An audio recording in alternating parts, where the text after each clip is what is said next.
ഇപ്പോൾ മരണസംഖ്യ ഉയർന്നു. അത് 5 മരണമായിട്ടുണ്ട്.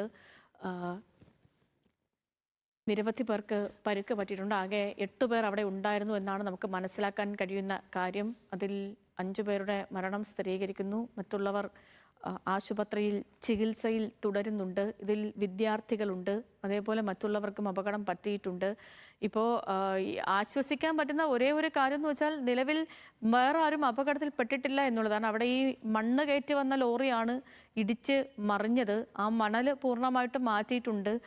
മറ്റൊരാളും അതിൽ ഉൾപ്പെട്ടിട്ടില്ല, വേറെ ആരും അപകടത്തിൽപ്പെട്ടിട്ടില്ല എന്നൊരു സ്ഥിരീകരണത്തിലേക്ക് പോകുന്നുണ്ട്. ഇനി ഈ വാഹനത്തിൻ്റെ ഡ്രൈവറുടെ ആരോഗ്യനില ഗുരുതരമാണ്. അതിലടക്കമുള്ള ഒരു സ്ഥിരീകരണമൊക്കെ വരണം. ഈ ഗൗതം, നമ്മൾ ഇതിനിടയ്ക്ക് സംസാരിച്ചിരുന്ന ഒരു ബൈക്കിൽ ഇടിക്കാൻ വരികയായിരുന്നു, അതിൽ നിന്നും വെട്ടിമാറ്റുമ്പോഴാണ് ഈ ഒരു അപകടം ഉണ്ടായത് എന്ന്. അപ്പോൾ അങ്ങനെയാണെങ്കിൽ നേരത്തെയും ഈ വാഹനം നിയന്ത്രണം വിട്ട് വന്നതായിരിക്കണം അല്ലേ? സേതു, ഈ അപകടത്തിൻ്റെ കാരണമായി ആദ്യഘട്ടത്തിൽ നമുക്ക് വിലയിരുത്താൻ കഴിയുന്നത് ലോറിയുടെ അമിത വേഗതയാണ് എന്നുള്ള ദൃക്സാക്ഷികൾ നൽകിയിട്ടുള്ള വിവരമാണ്. ഈ അപകട സമയത്ത് ആ സ്ഥലത്തുണ്ടായിരുന്ന രാവിലെ മറ്റാവശ്യങ്ങൾക്കൊക്കെയായി തന്നെ ഈ മുക്കോലി എന്ന് പറയുന്ന സ്ഥലത്തേക്ക് എത്തിയ അവിടുത്തെ തന്നെ നാട്ടുകാരായിട്ടുള്ള ആളുകൾ നൽകുന്ന വിവരമനുസരിച്ച് ഈ ലോറി അമിത വേഗതയിലായിരുന്നു. ഈ അമിത വേഗതയിൽ സഞ്ചരിക്കുന്നതിനിടെ ഇത് ഒരു ബൈക്കിനെ ഇടിക്കാൻ വേണ്ടി, അതായത് ഒരു ബൈക്ക് ഇടിച്ച് തെറിപ്പിക്കുന്ന സാഹചര്യത്തിലേക്ക്, അല്ലെങ്കിൽ അതിനെ ഇടിക്കാനുള്ളൊരു സാഹചര്യത്തിലേക്ക് എത്തുകയും ആ അപകടം ഒഴിവാക്കാൻ വേണ്ടി പെട്ടെന്ന് വെട്ടിക്കുകയും ചെയ്തു. ആ വെട്ടിക്കുന്നതിനിടെ നിയന്ത്രണം പൂർണ്ണമായും നഷ്ടപ്പെടുകയും തുടർന്ന് സമീപത്തുണ്ടായിരുന്ന മുക്കോലിയിൽ ബസ് സ്റ്റോപ്പിലേക്ക് ഇടിച്ചു കയറുകയുമായിരുന്നു എന്നാണ്. ശരി ഗൗതം, തുടരൂ ഗൗതം. ഞാനിപ്പോൾ ഗൗതമിലേക്ക് വരാം. സംഭവ സ്ഥലത്ത് നിന്ന് ഷമീർ കൂടി നമുക്കിപ്പം ചേരുന്നുണ്ട്. ഷമീറെ, ഏറ്റവും പുതിയ അപ്ഡേറ്റ് എന്താണ്? ഏറ്റവും പുതിയ അപ്ഡേറ്റ് അനുസരിച്ച് ഒരാളുടെ മൃതദേഹം തിരിച്ചറിയാൻ കഴിയാത്ത വിധം ആണ് എന്നാണ് അറിയാൻ കഴിയുന്നത്. 3 പേർ മരണപ്പെട്ടു എന്നുള്ള കാര്യത്തിൽ വ്യക്തതയുണ്ട്. അതിൽ ആരൊക്കെയാണ് മരണപ്പെട്ടത്, എവിടെയുള്ള ആളുകളാണ് മരണപ്പെട്ടത് എന്നുള്ള കാര്യത്തിൽ വ്യക്തതയില്ല. മൊത്തം 12 പേരാണ് ഈ അപകടത്തിൽ പെട്ടത് എന്ന് പറയുന്നു. അതിൽ 2 കുട്ടികളെ കൊല്ലത്തെ സ്വകാര്യ മെഡിക്കൽ കോളേജ് ആശുപത്രിയിലേക്കും ഒരു കുട്ടിയെ തിരുവനന്തപുരത്തെ സ്വകാര്യ മെഡിക്കൽ കോളേജ് ആശുപത്രിയിലേക്കും മാറ്റിയിരിക്കുന്നു എന്നുള്ള വിവരമാണ്. മരണപ്പെട്ട 3 പേരുടെയും മൃതദേഹങ്ങൾ ഇപ്പോൾ കൊട്ടാരക്കര താലൂക്ക് ആശുപത്രിയിൽ. ഇതിൽ ഒരാളുടെ മൃതദേഹം ഏതാണ്ട് ചിന്നിച്ചിതറിയ നിലയിലാണ് ഇപ്പോൾ ആശുപത്രിയിലേക്ക് എത്തിച്ചിരിക്കുന്നത് എന്നുള്ള വിവരമാണ് നമുക്ക് അറിയാൻ കഴിയുന്നത്. അതായത് വളരെ ഭാരവുമായി വന്നൊരു ലോറി, ആ ലോറി നിയന്ത്രണം വിട്ട് ആ ബസ് സ്റ്റോപ്പിലേക്ക് ഇടിച്ചു കയറുകയായിരുന്നു. അതായത് 12ലധികം ആളുകൾ ഉണ്ടായിരുന്ന ബസ് സ്റ്റോപ്പിലേക്ക് ഇടിച്ചു കയറി. അതുകൊണ്ടാണ് ഇത്തരത്തിൽ ആ മൃതദേഹങ്ങൾ പോലും ചിന്നിച്ചിതറിയ നിലയിൽ ആയത് എന്നാണ് ഇപ്പോൾ അവിടെ നിന്നും ദൃക്സാക്ഷികളായിട്ടുള്ള ആളുകൾ പറയുന്നത്. ചിലരുടെ കൈപ്പത്തി അടക്കം അവിടെ നിന്ന് ലഭിച്ചിട്ടുണ്ട് എന്നുള്ള വിവരം കൂടി പുറത്തേക്ക് വരുന്നുണ്ട്. എന്തായാലും അവിടെ നിന്ന് മണൽ പൂർണ്ണമായും പോലീസ് നീക്കം ചെയ്തിരിക്കുന്നു. ആ മണലിനടിയിൽ ഇനി ആരുമില്ല എന്നുകൂടി പോലീസ് പറയുന്നുണ്ട്.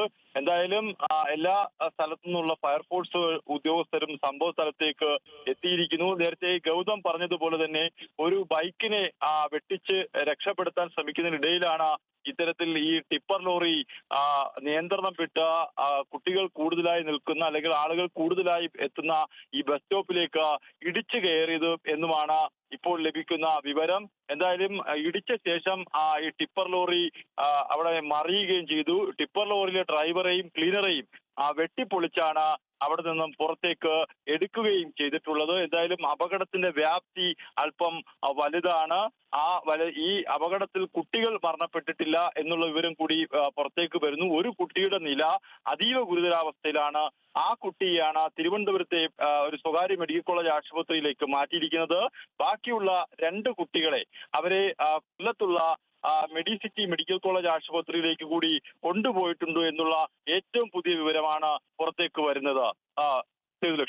ഷമീർ, ഇപ്പം ഈ മരണസംഖ്യ സംബന്ധിച്ചുള്ള കൃത്യമായ ഒരു സ്ഥിരീകരണം എന്താണ്?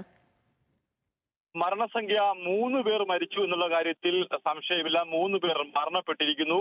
അതിൽ കൊട്ടാരക്കര സ്വദേശിയായ ഒരാൾ കൂടി ഉണ്ട് എന്നാണ് പറയുന്നത്. പേര് വിവരങ്ങൾ നമ്മൾ ഇപ്പോൾ നൽകാത്തത് അത് അതിന്റെ ഔദ്യോഗിക സ്ഥിരീകരണം നൽകേണ്ടതുണ്ട്. ഔദ്യോഗിക സ്ഥിരീകരണം ലഭിക്കാത്തത് കൊണ്ടാണ് ആ പേര് നമ്മളിപ്പോൾ നൽകാത്തത്.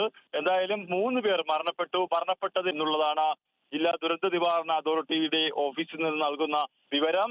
എന്തായാലും കൂടുതൽ പേർ അപകടത്തിൽപ്പെട്ടിട്ടുണ്ട് എന്നുള്ള കാര്യത്തിൽ വ്യക്തതയുണ്ട്. ഒരാളുടെ മൃതദേഹം ചിന്നിച്ചിതറിയ നിലയിലാണ്.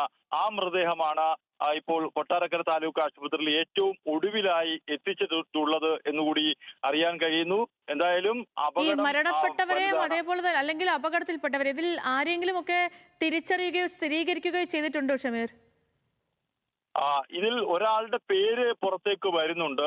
കൊട്ടാരക്കര നീലേശ്വരം സ്വദേശിയായ ഒരാളുടെ പേര് പുറത്തേക്ക് വരുന്നുണ്ട്. പക്ഷേ അത് നമ്മൾ പോലീസുമായി ക്രോസ് ചെക്ക് ചെയ്യുമ്പോൾ ആ പേര് പോലീസ് ഔദ്യോഗികമായി ഇപ്പോൾ നൽകരുത് എന്നാണ് പോലീസ് പറയുന്നത്. അതുകൊണ്ട് തന്നെ ആ പേര് ഇപ്പോൾ നൽകുന്നില്ല. ആ പേര് ഔദ്യോഗികമായി പോലീസ് സ്ഥിരീകരിക്കട്ടെ. അതുകൊണ്ട് ആ പേര് നൽകാൻ കഴിയില്ല. എന്തായാലും മരിച്ചവരെ ആരെയും തന്നെ ഇപ്പോൾ തിരിച്ചറിഞ്ഞിട്ടില്ല. 3 പേർ മരിച്ചിരിക്കുന്നു. 3 പേരും മുതിർന്നവരാണ് മരിച്ചിട്ടുള്ളത്. അതിൽ 2 പേരെ ആദ്യം ജീവനോടുകൂടി ആണ് എത്തിക്കാൻ കഴിഞ്ഞിട്ടില്ല എന്നാണ് അറിയാൻ കഴിഞ്ഞത്. ഫയർഫോഴ്സ് ഉദ്യോഗസ്ഥർ തന്നെയാണ് കൊണ്ടുപോയത്.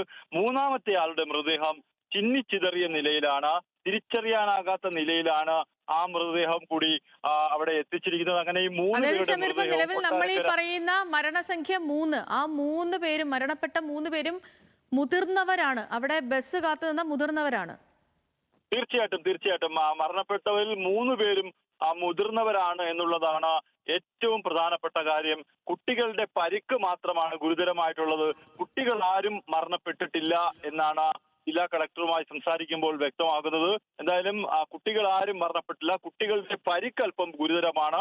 അതിൽ 2 പേരെ കൊല്ലത്തെ സ്വകാര്യ മെഡിക്കൽ കോളേജിലും 1 കുട്ടിയെ തിരുവനന്തപുരത്തെ സ്വകാര്യ മെഡിക്കൽ കോളേജ് ആശുപത്രിയിലേക്ക് മാറ്റിയിരിക്കുന്നു എന്നുള്ളതാണ് ഏറ്റവും പുതിയ വിവരം.